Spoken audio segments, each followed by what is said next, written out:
तो दोस्तों एक बार फिर से मैं स्वागत करता हूं आप सभी का हमारे YouTube चैनल। तो आज हम बात करेंगे यूजीसी नेट के पेपर 2 की। जो हमारा मेन सब्जेक्ट रहेगा वो रहेगा इकोनॉमिक्स।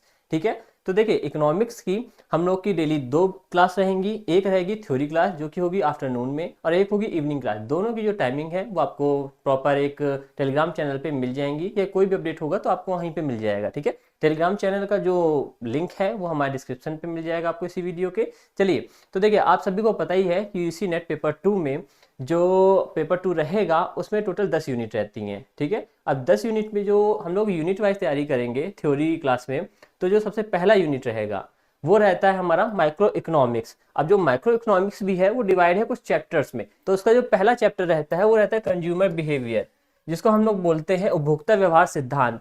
तो इसको पढ़ने से पहले हम लोग पहले ये जानते हैं कि उपभोक्ता क्या होता है। तो वह व्यक्ति जो किसी भी वस्तु या सेवा का उपभोग करता है वह उपभोक्ता कहलाता है। ठीक है, चलिए अब देखते हैं इस चैप्टर में हमें क्या क्या पढ़ना है। अर्थशास्त्र में उपभोक्ता व्यवहार के विषय को एक महत्वपूर्ण विषय माना गया है। ठीक है, क्योंकि हम सभी किसी ना किसी रूप में उपभोक्ता हैं। बिल्कुल सही बात है। इस अध्याय में हम उपभोक्ताओं के व्यवहार, उनकी संतुलन स्थितियां, रुचि, मांग आदि को समझेंगे। तो देखिए हम इस चैप्टर में क्या क्या पढ़ेंगे। उपभोक्ताओं के व्यवहार, उनकी संतुलन स्थितियां, रुचि एवं मांग आदि के बारे में हम इसमें पढ़ेंगे। चलिए अब इसके आगे बढ़ते हैं। उपभोक्ता व्यवहार होता क्या है। ठीक है, चलिए देखते हैं। यहाँ लिखा है उपभोक्ता अपने दैनिक जीवन में बहुत सी वस्तुओं का उपभोग करता है।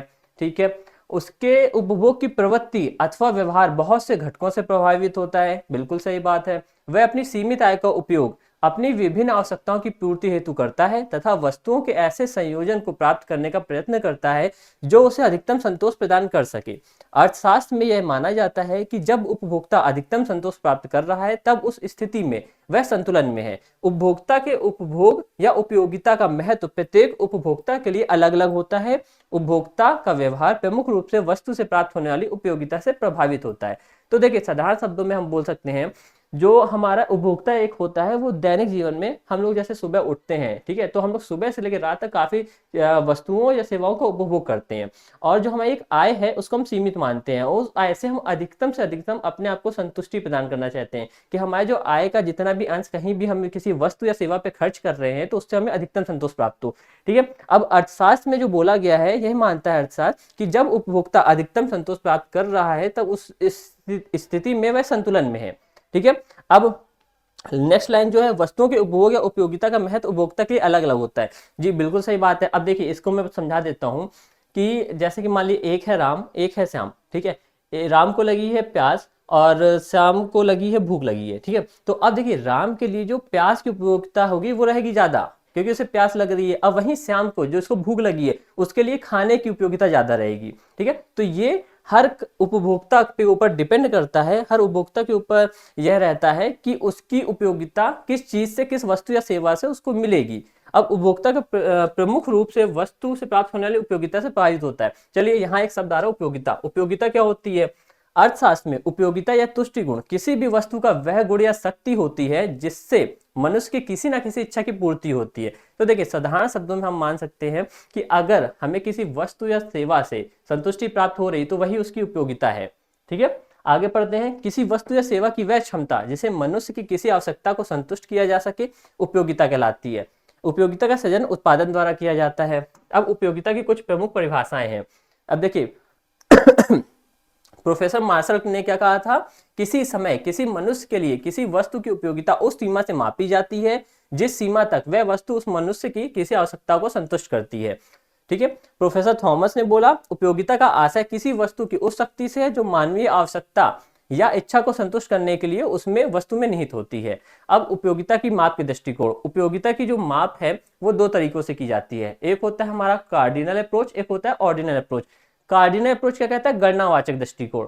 अब प्रोफेसर मार्शल ने यह अप्रोच दिया था, इसमें उन्होंने कहा था कि जो हमारी उपयोगिता है उसको हम माप सकते हैं किसमें, संख्या में, जैसे 1 2 3 4 या जितनी भी संख्या है। अब इन्होंने इसमें इस अप्रोच में बोला था कि जैसे कि कोई वस्तु है, सेवा है, उस वस्तु या सेवा के उपभोग के लिए जो उपभोक्ता है वो जितना पैसा खर्च कर रहा है वही उसकी उपयोगिता है। अच्छा, उपयोगिता को मापा किस में आता है, उपयोगिता का जो मात्रक है वो होता है यूटिल्स।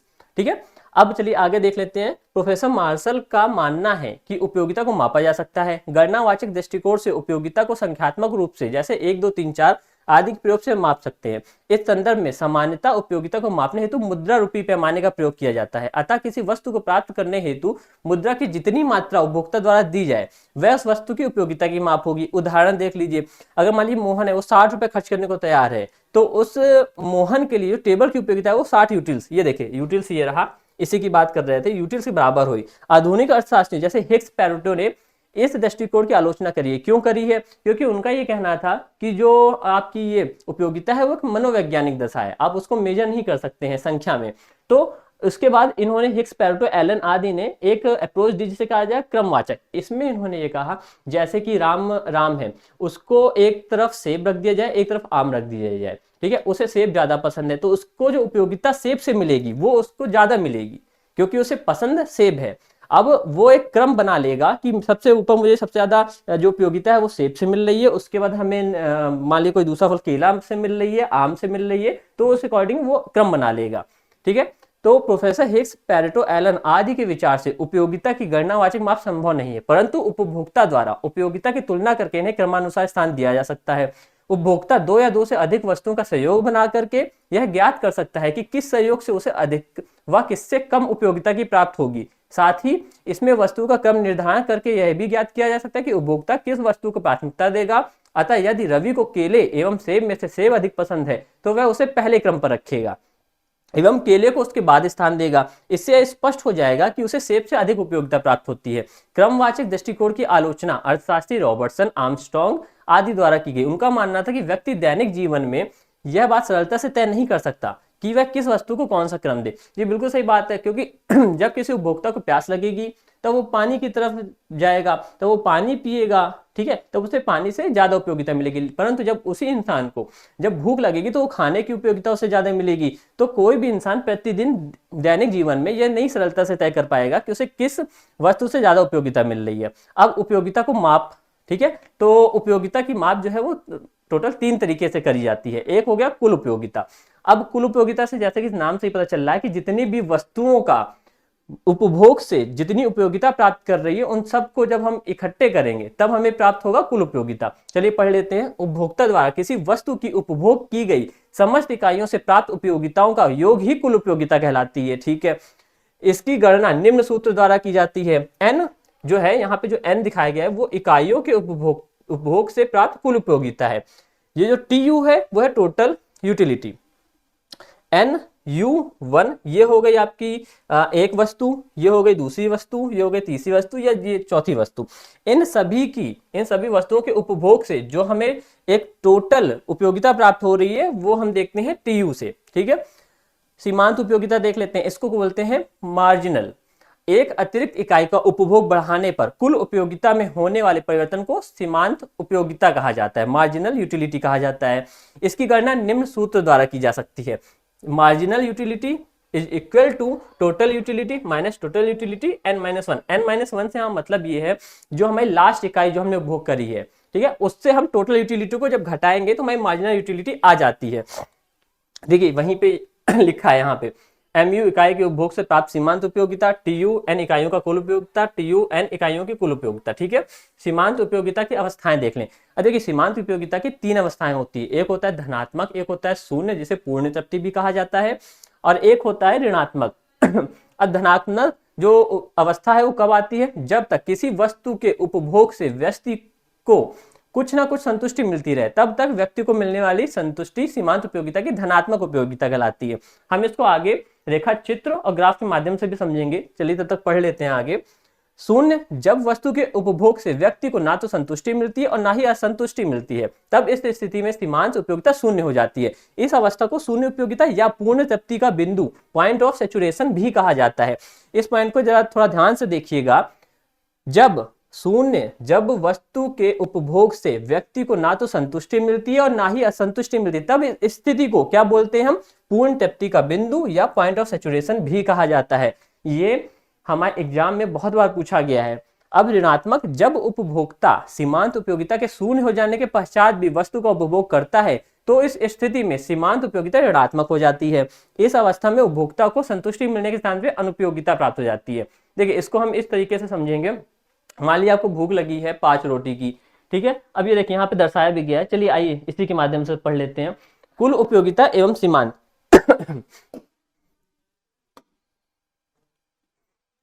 ये देखिए कुल उपयोगिता एवं सीमांत उपयोगिता सारणी, वस्तु की इकाइयां, यहाँ पे वस्तु की इकाइयां ली गई हैं, टोटल 6 इकाइयां ली गई हैं। टोटल यूटिलिटी ये आपकी ये दर्शाई गई है, ठीक है। और ये MU ये है मार्जिनल यूटिलिटी। चलिए आइए अब इसको समझते हैं हम। जब हमने 0 वस्तु का उपभोग किया तो हमें ना ही कुछ उपयोगिता प्राप्त हुई और ना ही कुछ मार्जिनल यूटिलिटी प्राप्त हुई। लेकिन जहां से हमने 1 वस्तु का उपभोग किया हमें टोटल यूटिलिटी 35 की मिली, ठीक है। यहाँ पे हमें 35 की टोटल यूटिलिटी मिली और सीमांत उपयोगिता भी हमें 35 की मिली, क्योंकि जो इससे पहले वाली यूटिलिटी थी मार्जिनल यूटिलिटी वो थी 0। अब जब हमने दूसरी वस्तु का उपभोग किया तो हमें 35 + 30 65 की टोटल यूटिलिटी हो गई हमारी। मतलब हमें जो दूसरी वस्तु है उसके उपभोग से हमें 30 की टोटल यूटिलिटी प्लस हुई, ठीक है। अब जब हम मार्जिनल यूटिलिटी निकालेंगे तो हमारी वो 65 में से 35 माइनस होगा, क्योंकि टोटल यूटिलिटी और माइनस करेंगे जो लास्ट यूटिलिटी थी मार्जिनल यूटिलिटी, उससे जब माइनस करेंगे तो हमारे 30 आ जाएगा। जब तीसरी वस्तु का उपभोग किया तो हमारा टोटल यूटिलिटी कितनी हो गई 88, मतलब कि हमारे यहाँ पे 23 आया, ठीक है। पिछली वस्तु से हमें जो एक वस्तु को और उपभोग करने से जो यूटिलिटी हमारी बढ़ती है वही हमारी क्या होती है मार्जिनल यूटिलिटी। यही ऊपर परिभाषा में भी दिया गया था। चौथी वस्तु के उपभोग से हमारा टोटल इसमें +12 हुआ, ठीक है। तो इसमें मार्जिनल यूटिलिटी हमारी 12 हुई। अब यहाँ देखिए जब हमने पांचवी वस्तु का उपभोग किया तो हमारी मार्जिनल यूटिलिटी बराबर है, ठीक है। तो जो ये पॉइंट है, ये जो दशा ये हमारा हुआ पूर्ण तृप्ति का बिंदु, मतलब पॉइंट ऑफ सैचुरेशन हो गया है। और यहाँ पे देखिए मार्जिनल यूटिलिटी कितनी आ गई हमारी 0 आ गई, ठीक है। अब इसके बाद यहाँ पे हमारी भूख खत्म हो गई थी 5 रोटी खा के हमारी भूख खत्म हुई। उसके बाद जब हमने 6वीं रोटी जबरदस्ती खाई तो हमारी जो टोटल यूटिलिटी वो कम हो गई, कितने से -5 से। तो यहाँ पे हमारा मार्जिनल यूटिलिटी कितना आएगा, वो -5 ही आएगा, क्योंकि अब हमें भूख नहीं थी उस दशा में भी हमने इसको खाया है 6वीं रोटी, ठीक है। तो इसको हम समझ लिए। अब आइए इसको हम बाकी ग्राफ के हिसाब से भी समझ लेते हैं। ये देखिए ये है हमारी 1 रोटी, चलिए इसको हम समझाते हैं अच्छे से। ये है हमारी 1 रोटी को जब हमने खाया तो ये देखिए 35, ठीक है। जब हमने दूसरी रोटी को खाया ये आ गया हमारा 65 पे, ठीक है। अब ये जो उपयोगिता है वो है हमारी टोटल यूटिलिटी, ठीक है। और ये वाली जो है ये हमारी सीमांत उपयोगिता है। अब देखिए इसको हम समझते हैं। ये हमारी जो प्राप्त उपयोगिता है ये इस तरफ बढ़ रही है और ये हमारी जो उपभोग की गई वस्तुएं हैं ये इस तरफ बढ़ रही हैं। हमने जब 1 रोटी खाई तो हमारी उपयोगिता हमें टोटल मिली 35 की। दूसरी रोटी खाई हमने तो ये हमें 65 की मिली। लेकिन ये देखिएगा जब 1 रोटी खाई तो सीमांत उपयोगिता हमारी उतनी ही रही, क्योंकि हमें 35 मिली थी। जब हमने दूसरी रोटी खाई तो हमें 30 की मिली। तो ये देखिए उसका जो पॉइंट बना वो यहाँ बना। इसका मतलब ये होता है जो हमारा मार्जिनल यूटिलिटी होता है सीमांत उपयोगिता, वो उसका जो स्लोप होता है वो डाउनवर्ड होता है। जो हमारा टोटल यूटिलिटी है उसका स्लोप जो होता है वो अपवर्ड होता है। लेकिन वो कब तक, जब तक जो उपभोक्ता है वो एक पूर्ण तृप्ति की दशा में ना पहुंच जाए, ठीक है। देखिए तीसरी रोटी खाने के बाद ये हो गया हमारा समथिंग 88, ठीक है। उसका चौथी रोटी खाने पे हमारा ये 100 हो गया। अब 5वीं रोटी जहां से हमने खाई तो ये देखिए जो सीमांत उपयोगिता है वो भी आके 0 पे मिल गया है, और जो हमारा ये ऊपर जो टोटल यूटिलिटी वो भी अब हमारी पूर्ण तृप्ति के बिंदु पे आके रुक गई है। अब ये इससे ऊपर नहीं जाएगा क्योंकि हमारी भूख खत्म हो गई। लेकिन उसके बाद जहां से हमने ये 6वीं रोटी खाई तो हमारा देखिए मार्जिनल यूटिलिटी -5 पे गया है। यहाँ पे हमारा -5 है, ठीक है। मार्जिनल यूटिलिटी हमारा -5 पे गया है और ये हमारा -5 से घट के 95 पे आ गया है, ठीक है। इसी चीज को समझाना था हमें। चलिए अब आगे देखते हैं कि आगे इसमें क्या बात करी गई है। रेखा चित्र में एक्स अक्ष पर उपभोग किए गए केलों की इकाइयां हैं। जी देखिए ये रहा एक्स अक्ष, ये केले की इकाइयां दी गई हैं, ठीक है। उसके बाद बोला गया है एसी रेखा सीमांत उपयोगिता की रेखा है, ठीक है। वो हमने देख लिया था। एसी जो ये है ए और सी ये हमारी सीमांत उपयोगिता है, मतलब मार्जिनल यूटिलिटी है। जैसे जैसे अगले केले का उपभोग करते हैं वैसे वैसे सीमांत उपयोगिता रेखा गिरती है। बिल्कुल हमने देखा था सीमांत उपयोगिता रेखा गिर रही है जैसे जैसे हम केले की इकाइयों को उपभोग कर रहे हैं। पूर्ण तृप्ति बिंदु U पर सीमांत तुष्टिगुण 0 तथा कुल उपयोगिता अधिकतम है। अब भाई U कहाँ है हमारा, ये हमारा पूर्ण तृप्ति का बिंदु है। यहाँ पे सीमांत जो रेखा है वो 0 पे है और कुल उपयोगिता जो है वो B पे है। इसका मतलब यहाँ पे आके हमें पूर्ण तृप्ति मिल गई है, अब उसके बाद बोला गया है जैसे ही अगले केले का उपभोग किया जाता है तो सीमांत उपयोगिता ऋणात्मक हो जाती है और कुल उपयोगिता भी गिरने लगती है।